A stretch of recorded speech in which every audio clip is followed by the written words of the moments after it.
Hello, I'm Mike from Ontario Speed Dating here at Bayfront Park in Hamilton, Ontario. After watching so many videos online, I've come to learn that a lot of people have been unknowingly overspending their money. How do I know? Well, just look on YouTube. You'll find some videos. Anyways, I just want to help you people out here, and I'm going to go over some signs that you could be scammed if you decide to buy an event ticket from an organizer. Before I continue, I just want to remind you all that if you find that my lips are not syncing with my voice, that's because I've pieced videos together to make this one video. So without further ado, I'm going to go tell you the signs that you could be scammed if you buy a ticket online.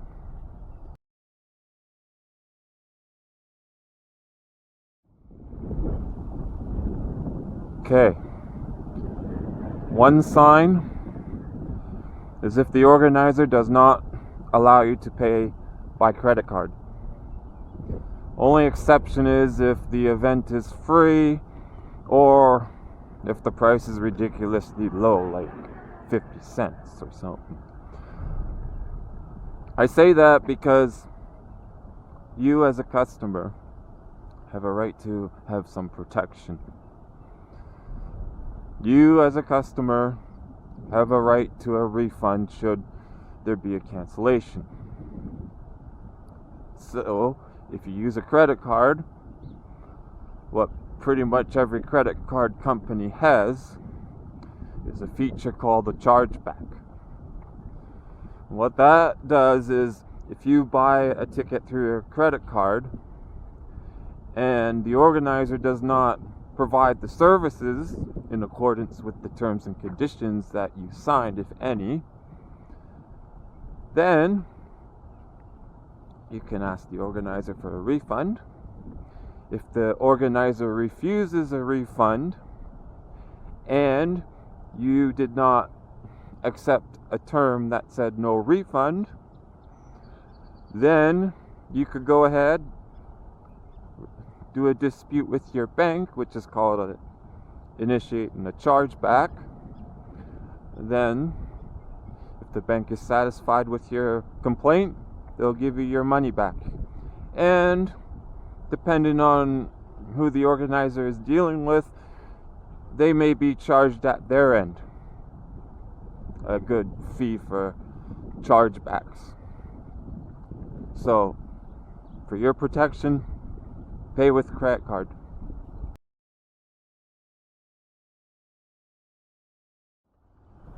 Terrible or no customer service. Yep. I heard Eventbrite is notorious for that. Probably some other places are too. Ticketmaster maybe. Whatever you do, just make sure you get your customer service when you need it. Especially when it comes to refund time, or even if you want to know more about the event itself. You want to be able to reach out to a human that can answer your questions, because the artificial intelligence robots out there that try to answer everything just don't do a good job.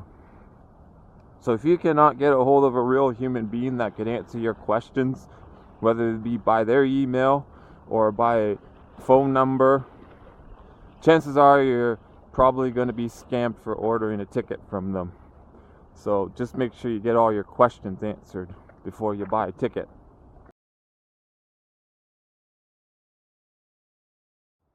Lack of effort. An event organizer that's serious about his or her events will make a lot of effort into seeing that the events are published, ready, and ready for sale.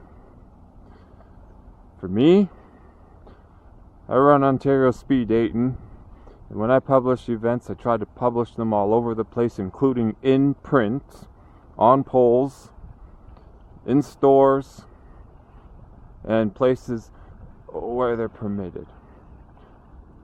So if you deal with an event organizer that hardly makes an effort, that tries to make a sale, maybe you should start asking that organizer questions, and if they do not respond in your favor, it's likely got to be a scam.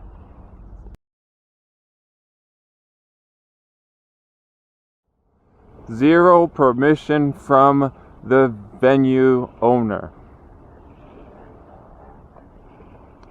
It's going to be a complete scam if you buy a ticket to an event, you arrive at the event, and then the venue owner or staff that works closely with the venue owner has told you that they never heard of any such event being booked there.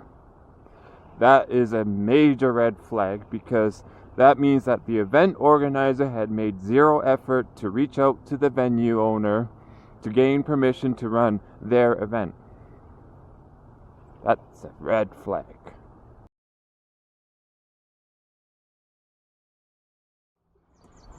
No policy regarding refunds. If you cannot access a refund policy when you buy tickets from an organizer, chances are they may be conducting a scam. Why do I say that? Because the refund policy, you need to use it to protect you.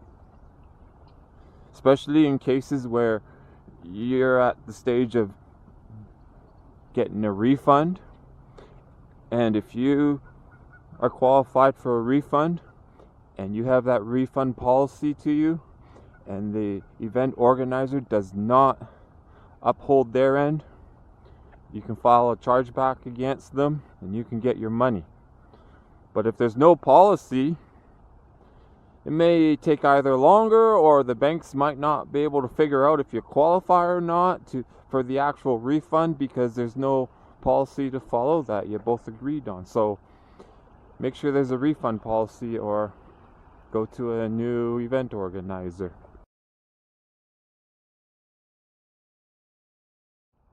Slow, sluggish, and or bloated websites. How does that lead to an organizer possibly scamming you? Well, if you're ordering directly from an organizer's website and it takes a while for an image to load, or their website is slow and it's not going to serve you well because it just creates a bad user experience. If it's a one-time thing, maybe forgive the organizer, because they're probably updating their site at that time with fresh new content. But if it's constant that the site is slow or sluggish or especially bloated, then there are issues and you probably shouldn't use the website. Now the thing is, many organizers use Eventbrite, which is also slowish and definitely bloated,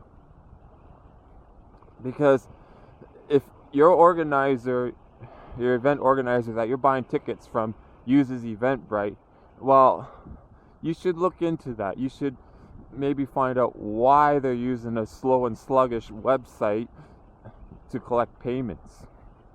You should see if there's other alternatives, because if you're not going to get the best experience from the get-go, then why support them?